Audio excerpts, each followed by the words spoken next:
Hi everyone, my name is Fela and I'm the CEO and also a co-founder at Salubata.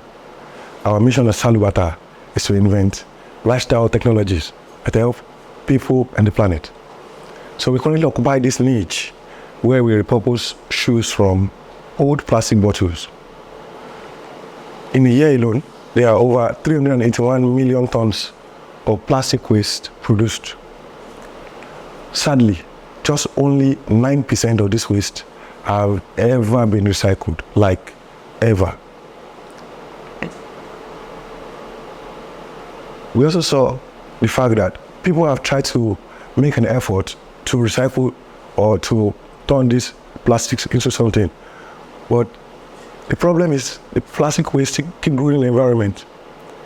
And so we also realized that in the footwear market, which is currently worth over 560 billion, in 3 years, we saw a huge market opportunity. And so my team and I started imagining if we could convert the plastic waste into shoes. My co-founder, Yuande, is the CEO and with a vast experience in operations and environmental law. I'm a designer and also an environmental engineer. I'm a third-time founder. And so we started imagining if we could convert this plastic waste into shoes. We also realized that the potential for impact is so huge. Now, when we started, we realized that like some Nike, Adidas and some other brands are making shoes from plastics. I started thinking about what we could do differently. And that's how I came up with the concept of these modular shoes. And so with this modularity, the shoes can be readily detached and attached. And so what we see in the trend of sustainability is that a lot of people, so we believe that impact doesn't have to be ugly or small. And that's the reason we came up with these stylish shoes that can also impact the people that do not really necessarily care about the environment. And so the first thing people want to wear is shoes, not really about if they are made from plastics. So we decided to make it more sustainable and more stylish. Now, we also realized that Adidas and Rothy's also make shoes from plastics. But if it costs Adidas 70% or 100% of energy to make a shoe, it only costs us 30% of energy because of this modularity. In footwear manufacturing, over 30%, 70% of the manufacturing energy goes into the outsole. And so what we're saying is, we are saving energy, we're also making these shoes more stylish. And so we are not sacrificing style for the most interesting things of life. And so the shoes are breathable. So we can wear the shoes without socks. And so the shoes are durable. They last for 5 years. And they are stain free. And the reason for being stain free is because we realized that a lot of people wash this in their washing machine. Now there is an instruction for people not to spin. There is a growing trend that the shoes should be left, the plastic bottles should be left the way they are, instead of being recycled. And because when you spin them in your washing machine, they release microplastics, and it's more dangerous to the environment. And so right now, it made them stain-free so that you need less water to wash. The shoes are also infused with air bubbles. These air bubbles give you a feeling of walking on cloud. And so for us, it's really about the user experience. Now, beyond that, we also realize that the 5%, the downward impact of these pollutants affect the people in the underserved communities the most, especially the women. So we decided to commit 5% of our profit to the cause of empowering women in these regions. To date, we've empowered over 300 women, and the empowerment contains the fact that we do not give them free shoes or food or money, because those things are not exactly sustainable. What we do is we train them, and they join part of our team. To date, we have 2 global patents. We currently have about 900K in revenue, and like I was saying, about 70% of energy is being saved for every shoe produced. We are currently backed by Techstars, and we featured on a lot of platforms. Now, this is what happened. By the time we started all of this, we made a lot of impact, but it's not that significant. And it's the reason I opened by saying that impact doesn't have to be small or ugly. And what we saw was that while we were making the shoes, we realized that We are just so imagine yourself at the bottom of a hill and somebody keeps throwing stone at you and you keep dodging it. And so he will not, so the person will never stop throwing those stones at you until you go and remove the person from the top of the mountain. And so what we saw was that the bottling companies are not accountable for the plastic bottles they produce. Now, and Salubata is at the base, and we are trying to push the bottles back. It's like an endless effort. And so that's how we came up with this technology known as supply chain. With supply chain, every bottle now has a QR code. Right now, the other challenge is that the bottles we currently have are poorly designed because the caps, when you open them, the caps are actually supposed to be attached to the bottle, not detached.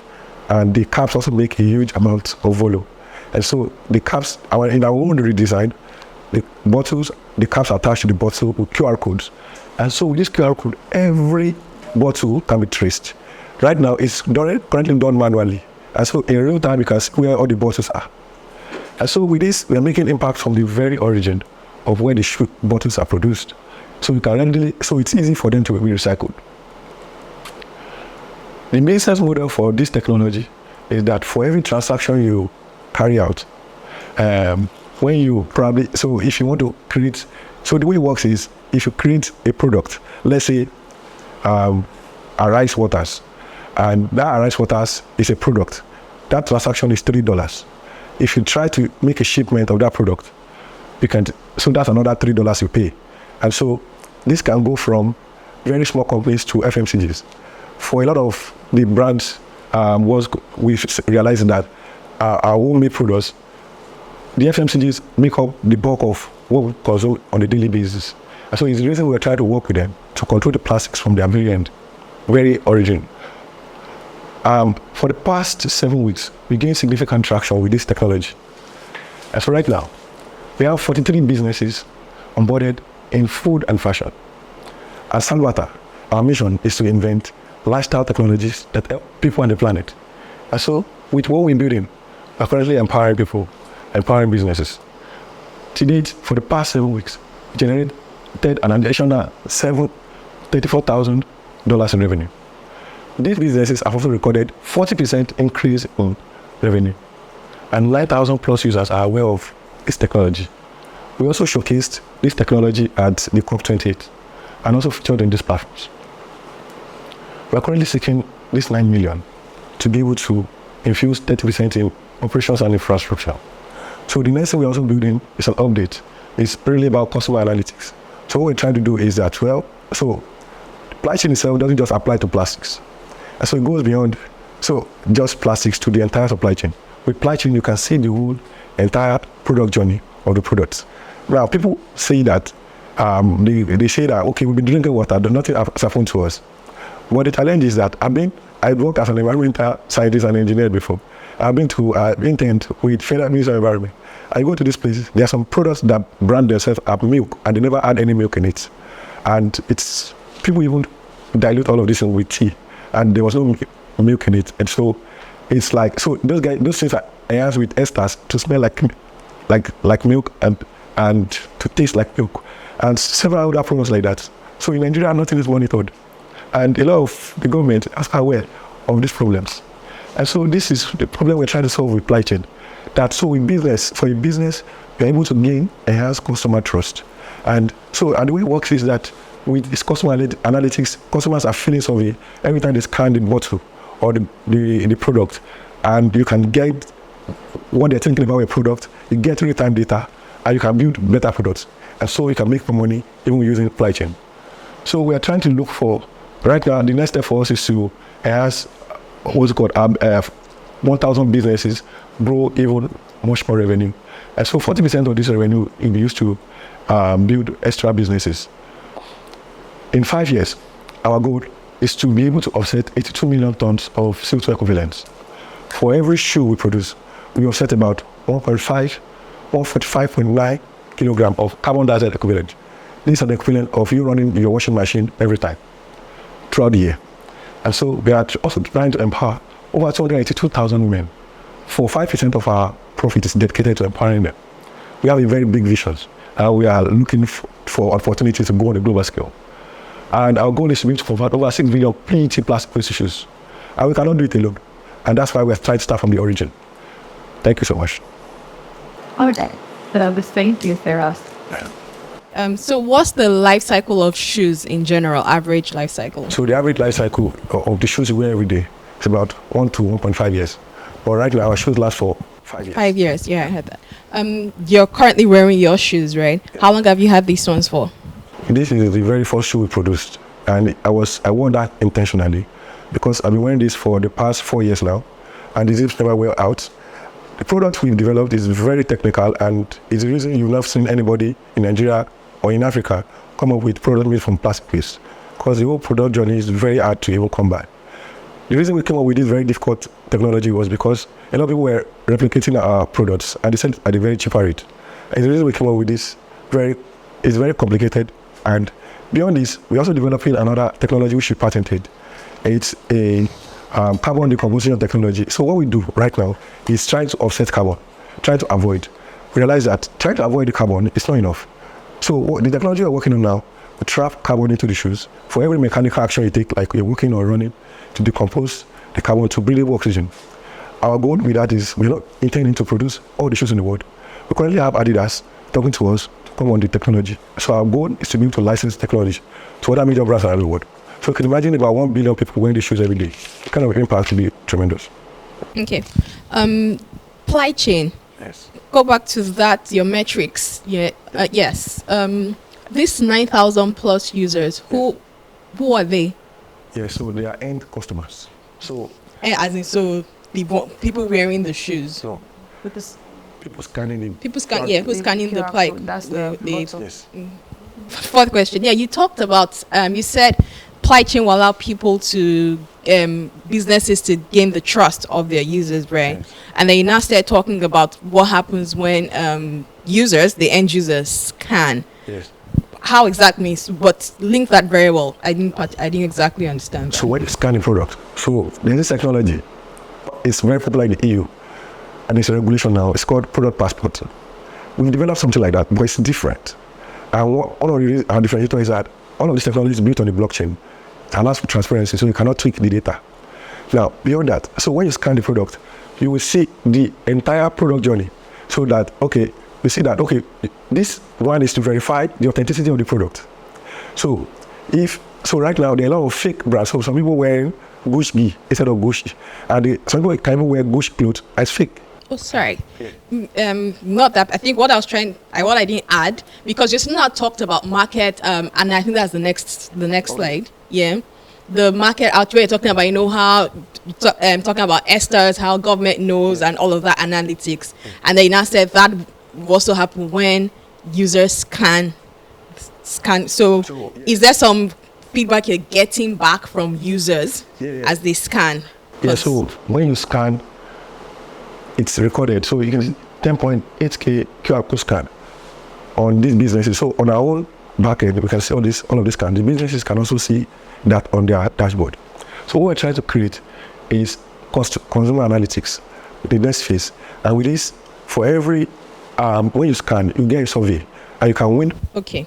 Yeah. Just as because I'm like, okay, so what are you getting from the users? So when you get a survey, as an end user, you feel it, and you can win prizes, and you can win an extra product. That's motivate the user to keep scanning. And with this, when you feel it, this also helps businesses. We can talk about. So imagine you have gala. There are a lot of fake galas in Nigeria right now, and people are producing and consuming. And so, sorry, so that we don't go scans versus surveys so far. What's the rate? So we haven't started the surveys. Okay. The next phase for us is customer analytics, and that's where the survey comes. Okay. How many shoes have you sold so far? Right now, we sold over 8,000 shoes, and we generated over $840,000. I have a lot of questions, but my questions is not necessarily to make you feel different. It's just to ensure that you have some details on your slides and you have this information correct, because I can see that you know what you're doing. So my first question is, what's the cost of one shoe? So one pair. So we have the pricing for the shoes are tiered. So you can decide to buy from $40, $60, $140, $200. In Naira, please. So that's about 40,000 naira. Where's your market? So we sell in Nigeria and also in the EU and also in the US. Oh, so where's your main market? So about 30% of our market comes from Nigeria. The bulk of our market now comes from the EU and the US. Okay, that now leads me to the question of if style and user experience priority to you, Yes. or it is impact and the CO2 emission. Yes. Because I couldn't get that from your slide if it was impact or it was more product. And to say that, oh, for instance, I'm making this shoe, Yes. but this shoe is also good because I made it from plastics. Yes. Or plastic is what you're selling. Let me know. So what we've seen thus far is that people really do not care if you make the shoes from plastic. Now look at you now, your business. Yeah, what we prioritize is the customer experience. That, okay, we want you to be more fashionable. So in these shoes, you cannot buy them by mistake. You have to be intentional. You can buy a shoe made from, another shoe made from plastics, a full shoe, without knowing that it's made from plastics. Okay. But with these shoes, you are buying with a lot of intention. And so that's why so the next phase for these shoes is also a subscription model where people can buy just this flap of this shoe every month. And so with this, you're able to create even more impact and drive more revenue. And so, do I need to say more? No, I wanted to, is it an impact company or a shoe company? I'm just trying to... So we started, so before we didn't start as an impact company. Oh, okay. But later on, so with my own background as an environmental scientist, we started thinking about how we could convert plastic waste to shoes. I used to work as an environmental scientist earlier, and we faced problems with containing these plastic bottles. And I knew that the problem with them is in their volume. That if we could reduce this volume, we could solve this with. I have an experience as a designer also, just try to merge it too. Oh. And so it came out from... The innovation is here. So it was then our real mission came of building lifestyle technologies that help people and the planet. Fantastic. I did hear that earlier. So that mission, That's your mission, right? Yes. Southward. you said it cost you less. That is, if you go to the Nike slides, the one that talks about there's 70% energy. Yes. So please let me go back to the Nike one. There was one you said something about 3% energy. So it's all... Okay. Have you said that you 30%? Yes. So I was like, how does it cost you less? Yes. So this will cost us less. So on your first purchase, you're going to get 2 shoes in one. Oh, I see. And so all you need to buy is just this flap. Okay. And so instead of buying a full shoe, this is what you're buying. The household itself consumes about 70% of manufacturing energy. And so with this, that's how we're So that's how you save the CO2. I was like, how does that work? Okay. Yeah. Sorry, I thought you have a lot of questions. When did you start? They don't mind. Officially, we started in 2019. Oh, officially, unofficial income. So because in 2018, I started working full time. And so I was in between a lot of things. I started working full time 2019. Oh, fantastic. The cap, you said that you developed the technology to open the cap this way. Yes. So that it doesn't come off quickly, which is very innovative. I like that. So how do they drink the water? So you can press it back. You can, so it's My head is it's a made- product person. it's all right. So it's made pressed back, and Yeah, okay, there's no sample here. there's no sample, and so we try to push. There's no sample here, or there's no sample. There is no sample in Nigeria right now. Wow. So I've also been to some other places that they attach the cap to the bottle. So because the cap itself is very small, so it's very hard for you to recycle or collect them. And so for us, and that's where the QR code lies. So you need to scan the QR code, so you cannot detach the cap of the cap itself. Also, the QR code is not on the body of the bottle. It's on the So cap. it's on the cap. Because that was one of the questions I wanted to ask. That Yes. because the nylon around the bottle goes off. No, it's on the cap itself. It's so right now in Ghana and in Kenya, they have QR codes on their bottled water, but it's not linked to blockchain, so a lot of things can seem wrong. So it's on the cap, so you can never touch it. Okay, so now you said in your business model, 3% per transaction. Can you kindly explain that? Because I wasn't sure if it's 3%, so $3 per bottle by QR code. No. Okay. So the way it works is that, so imagine you are a business and you are trying to create a product. Now you have created the product, maybe like I said, a rice water. So a rice water, you have created, that's a product. That is a transaction recorded on the blockchain. So if you try to create a shipment for that same product, that's another $3. Hey. Yes.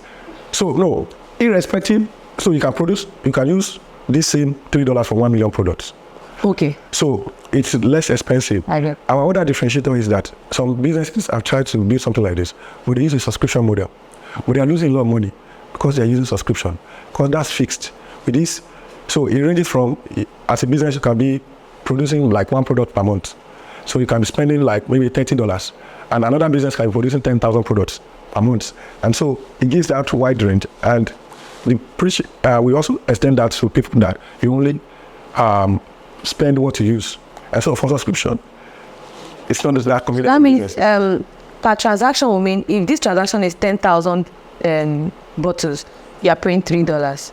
Yes. So on the website, you state the number of bottles. I mean, the number of products. So let's say it's 10,000 bottles. We will charge you $3 for it. Now you move to shipment. Now you cannot do one shipment for 10,000 bottles. So for per shipment, you are trying to do. Let's say you are going to Yaba, the product is going to another place. So those shipments cost $3 each. Now beyond that, there's another point where you can decide to say that instead of going to Yaba, you need to get to Maryland. That's a checkpoint. That checkpoint is another $3. Okay. By the time you finalize, you generate a QR code. That QR code is what you put on all of your items. Oh, okay. All right. Right. I have more questions.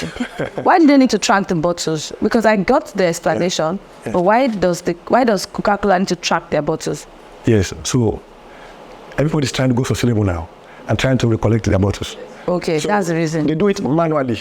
Okay, that's so fine. And it's very hard with supply chain. You see it real time where the bottles are. I get it. Yeah. I just wanted to be sure that there was a reason why. Yeah. Then, so that you've answered all of the questions. So the final questions would be, the traction you wrote, for the supply chain. So I know supply chain a lot. There's a company called Check It. They do something like yes. Check It. It's one of my friends. So supply chain.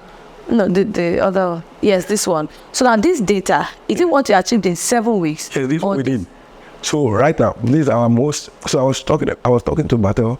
I said that the impact case for us is an opportunity to build resilience for our business, because this is like the most successful product we built thus far. Because this is what we achieved within 7 weeks. Imagine what we can do in a year. You did $34,000 in revenue. Yeah. From those $3. Yes. Wow, I think that this should be your business, and Tech is to come and live for you. All right, thank you for answering my question. And this is the best song today. Thank you. Congratulations. I'm wishing you all the best. Thank you.